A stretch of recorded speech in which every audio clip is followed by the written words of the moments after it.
Bonjour David Cormand. Bonjour Monsieur Gauze. C'était l'autre référendum de ce début d'été 2016. 55% des habitants de Loire-Atlantique ont donc dit oui au projet d'aéroport à Notre-Dame-des-Landes. Camouflé pour vous, déception après des mois de mobilisation ? Camouflé, non, mais déception, bien sûr. C'est une défaite aujourd'hui, au résultat d'hier, qui est difficile à encaisser. D'abord parce que tout ça avait été quand même organisé en amont sur un périmètre spécifique. Mais bon, bref, je ne vais pas revenir là-dessus. Ces arguments-là, ils sont connus. Après, moi, ce que je me dis, c'est qu'on aurait fait ce même type de consultation il y a 20 ou 30 ans, ça n'aurait pas été 55-45, ça aurait été 80 en faveur. Et en même temps, ce que je me dis, c'est que l'écologie a encore beaucoup de travail pour convaincre que ce type d'aménagement n'est pas l'avenir de notre pays, n'est pas l'avenir de notre planète.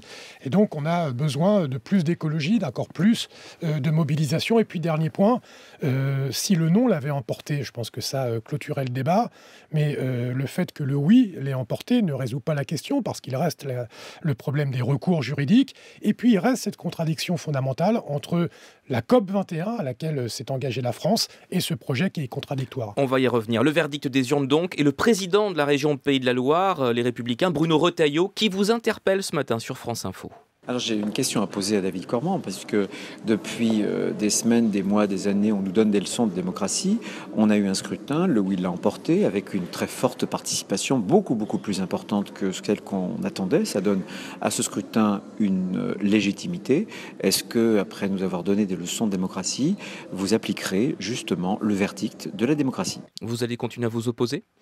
Écoutez, moi, je ne donne pas de leçons de démocratie, mais j'entends également ne pas en recevoir de la part de M. Retailleau, qui a utilisé notamment les moyens de la collectivité qu'il préside pour faire campagne en faveur de cet aéroport. Mais oui, bien sûr, on va continuer à s'opposer à ce projet, parce qu'il est contraire à l'intérêt collectif. Et l'intérêt collectif, il dépasse les frontières de la Loire-Atlantique. Et c'est quoi cette conception de la démocratie, David Cormand ? La conception de la démocratie, c'est que quand il y a un projet d'aménagement qui est présenté comme un aéroport international du Grand Ouest, financé par 2 régions, Bretagne, Pays de la Loire, et également par l'État, et qu'on organise un vote sur uniquement un département, il y a une question. Donc, parce que c'est international, cet aéroport, il faudrait faire voter le monde entier, un référendum mondial. Non, mais on l'avait dit en son temps, au moins les 2 régions qui participent directement à ce financement. En même temps, vous avez vu les scores, plus c'est loin, plus c'est non. En fait, d'après ce qu'on voit, quelques exceptions près, mais pas beaucoup. Donc si vous aviez fait voter plus loin, il y aurait peut-être eu plus de non, non ? Ah bah ça peut-être, mais on le saura jamais. Oui, Moi, plutôt. Plus de oui. Plus de oui, oui. On le saura jamais. Moi, ce que je constate, c'est que les 2 secteurs de la Loire-Atlantique les plus impactés par ce projet, c'est-à-dire l'endroit où serait aménagé cet aéroport, c'est non. Et l'autre, sur Nantes, c'est très intéressant les résultats, puisqu'on est à 50-50, à 100 voix près, alors que ça aurait dû être les Nantais qui bénéficient le plus du déménagement de l'aéroport. Mais vous voyez bien quand même, Monsieur Cormand, le précédent que ça pourrait créer s'il y a une vraie contestation de ce résultat électoral plus largement au-delà de Notre-Dame-des-Landes. C'est pour ça que je suis très en colère sur la méthode, parce que suite au drame... Mais il est trop tard.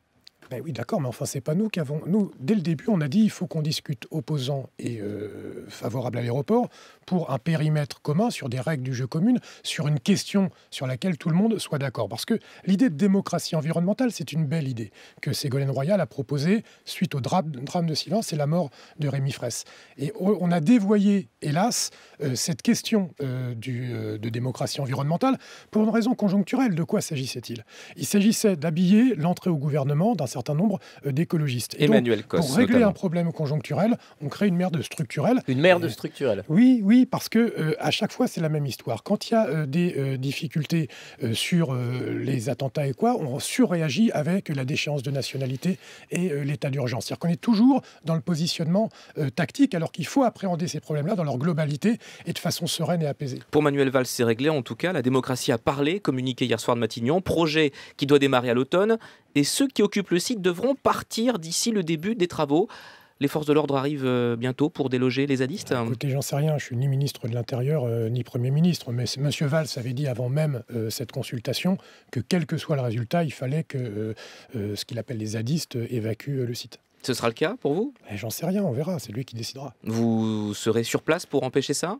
En tout cas, il y a un rassemblement le 9 et 10 juillet. Le Festisade. Absolument. Le patron d'Europe Écologie Les Verts sera présent à ce Festisade. Avec grand plaisir, j'y suis déjà allé à plusieurs reprises. David, comment vous êtes quand même pas très beau joueur dans le camp du non, si je puis dire, parce que si vous l'aviez emporté, vous auriez dit c'est la démocratie qui a parlé, donc il faut laisser parler la démocratie. Non, c'est pas ça qu'on aurait dit. D'abord, c'est pas un jeu, c'est quelque chose qui est sérieux. Et on n'aurait pas dit ça. On aurait dit que la formule n'était pas celle qu'on souhaitait, c'est celle que souhaitait le gouvernement. Donc s'ils avaient perdu, eux, à la propre règle du jeu qu'ils avaient proposée, ça aurait été logique qu'ils s'y plient. Nous, dès le début, on a dit que la façon dont ces choses étaient organisées était une difficulté. Après, moi, je prends en compte le résultat qu'il y a eu sur ce département. C'est une nouvelle donnée qu'on porte à notre connaissance. Pour moi, c'est pas une réponse qui clôt le débat sur Notre-Dame-des-Landes. Et puisqu'on parle des forces de l'ordre, des mobilisations en cours, nouvelle manif demain, la 11e, contre la loi travail. Les syndicats en ont marre de tourner en rond autour du quai de l'Arsenal à Bastille. Ils veulent être libres de leur mouvement.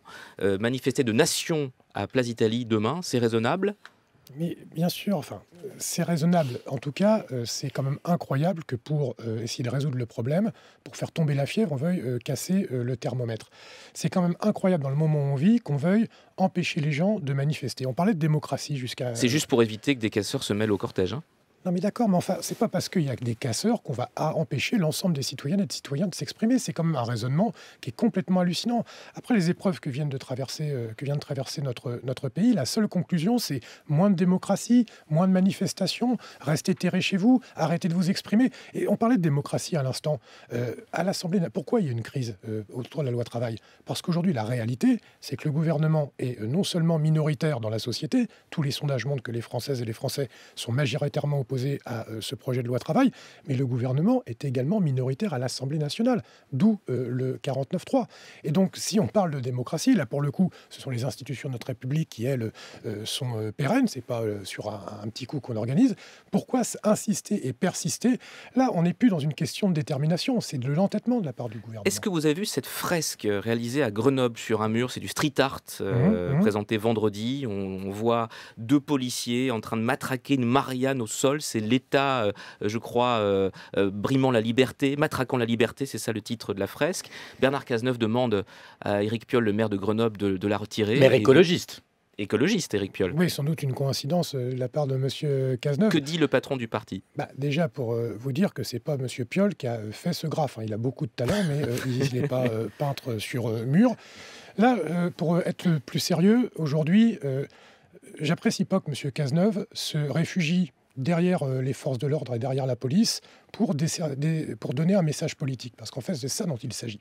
Il stigmatise M. Piolle. Qu'est-ce qui se passe ? Il y a un festival de street art à Grenoble, comme il y en a dans un certain nombre de villes, et il y a des artistes qui sont invités. Figurez-vous que dans une ville écologiste, c'est pas le maire qui explique aux artistes ce qu'ils doivent peindre. C'est les artistes qui décident de s'exprimer. On est là dans le champ de la liberté d'expression artistique. Et le titre de la fresque, c'est pas la police matraque la liberté. C'est l'État matraque la liberté. Et donc, ce que cet artiste a voulu exprimer, c'est que peut-être qu'aujourd'hui, en France, l'État est dans une dérive autoritaire. Et à titre personnel, politiquement, c'est une analyse qui n'est pas très éloignée de la mienne.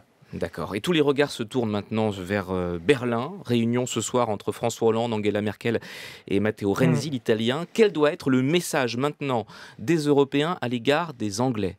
Alors déjà, le message des Européens et des chefs d'État européens vis-à-vis des peuples européens, c'est « nous allons changer des choses ». Ça ne peut pas continuer comme ça. Aujourd'hui, le cadre européen est en train d'exploser. Et il y a 2 façons d'en sortir. Soit on en sort vers le haut, plus de démocratie, plus de fédéralisme, plus de transparence, plus d'écoute des peuples, ou alors on en sort par le bas et ça sera les nationalistes et les populistes qui vont gagner. Est-ce que François Hollande est en mesure d'incarner ce leadership européen ? On voit qu'Angela Merkel est assez temporise. Son bras droit dit que les Anglais devraient réfléchir une nouvelle fois aux conséquences du retrait. François Hollande, il veut taper vite, taper fort et dire on recommence pas, on refait pas ça. Vous savez, ce qui me rend triste, c'est que François Hollande a raté une occasion historique quand il est devenu président de la République en 2012. Il venait d'être élu président de la République de la France, c'est pas tout à fait rien en Europe, en prenant l'engagement de renégocier le TSCG, qui est le traité austéritaire. Et qu'est-ce qu'il a fait ? Sa première déclaration de nouveau président de la République, après avoir déjà été à Berlin voir Mme Merkel, c'est dire « finalement, je renonce ». Et donc cette occasion ratée, il faut la reprendre aujourd'hui. Moi, je pense que le président de la République, et c'est d'ailleurs ce qu'on lui a dit quand on l'a vu... Vous venez de le voir. C'est ce qu'on lui a dit quand on l'a vu samedi, c'est de s'appuyer sur les pays d'Europe qui veulent plus d'intégration européenne, moins d'austérité, et notamment les pays du Sud, l'Italie, l'Espagne, le Portugal, la Grèce, pour peser sur l'Allemagne, qui est effectivement dans une rôle de temporisation, de médiation. Et donc il faut aider l'Allemagne à évoluer pour une bloc... Et vous l'avez senti chef d'Europe ou pas, François Hollande, comme vous l'avez vu samedi après-midi? Écoutez, pour tout vous dire, moi j'ai été assez désarçonné par un chef d'État que j'ai pas senti à la hauteur de la situation historique et politique qu'on est en train de traverser. C'est-à-dire que d'ailleurs, c'est ce qu'il a exprimé dans ses déclarations, de dire on va faire l'Europe de la défense, enfin on raconte ces mêmes trucs-là depuis 15 ans, on va rediscuter à Berlin avec les autres pour voir comment on peut... Mais enfin, c'est un électrochoc dont l'Europe a besoin. Sinon, comme je vous le disais, on va sortir de l'Europe petit à petit. Les Pays-Bas hésitent à partir de l'Europe, la Suède, les sondages sont extrêmement mauvais. On va finir par dépioter l'Europe par le bas et par le populisme, la pire des façons. Et puis c'est la mode du référendum depuis le Brexit, tout le monde en parle, c'est la promesse de Marine Le Pen au Front National. Nicolas Sarkozy envisage un référendum sur un nouveau traité. Emmanuel Macron voudrait un référendum européen une fois qu'il y aura un projet européen. Et vous, référendum aussi? Non, moi je pense que ce qu'il faut faire déjà en urgence, c'est de montrer qu'on a reçu le message. Moi, ce que je dirais, c'est que si j'étais François Hollande, moi président, je ferais un truc simple. C'est que vous savez qu'il y a ces traités internationaux, ce qu'ils appellent TAFTA, CETA. TAFTA, c'est un projet de libre-échange avec les États-Unis. CETA, attention, c'est bientôt, c'est avec le Canada. Et là, tout ça a été négocié dans la pire de l'opacité. Et moi, je dirais, ce qu'a dit monsieur le Premier ministre... Il a dit, Emmanuel Valls, c'est fini de CETA. CETA, c'est en octobre. Et CETA, attention, c'est le cheval de Troie du TAFTA. Parce qu'il y a 40 000 entreprises américaines au Canada. Et donc, si on fait CETA, c'est-à-dire le libre-échange avec le Canada, en réalité, c'est la première étape pour un libre-échange avec les États-Unis.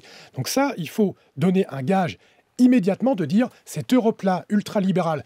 Aujourd'hui, l'Europe, elle est dirigée par les libéraux et par les technocrates. Il faut sortir de la technocratie, mais pour être fort, David Cormand, est-ce qu'il ne faudrait pas une primaire de toute la gauche là? Tout est émietté à gauche, c'est le puzzle. De l'Europe, du global au local. C'est l'avenir, c'est 2017.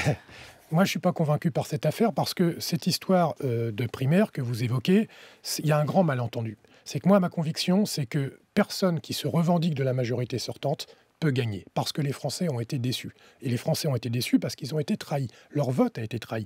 Moi, je ne crois pas que la gauche ou l'écologie soient structurellement très rapidement, minoritaires. Donc vous ne changez pas d'avis, pas de primaire avec François Hollande, avec le PS.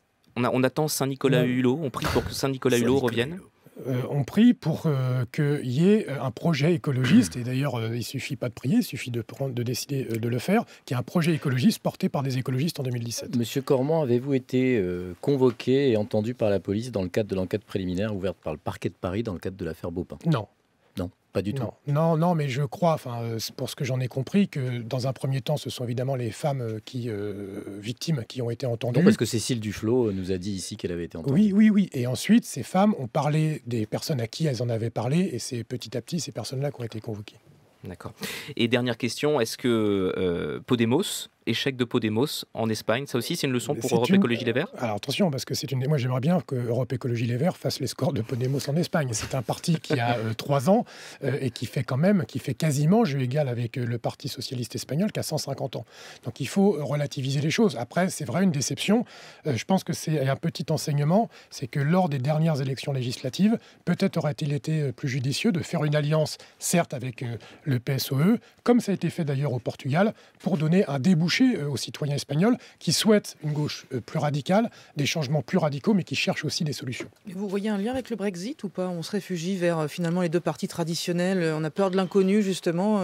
Sincèrement, j'en sais rien. Le surlendemain, quand même, de vendredi. Peut-être analyser après coup les résultats en fonction de paramètres. Il faudrait voir un truc plus fin. Moi, je ne peux pas prétendre ça. Je ne sais pas.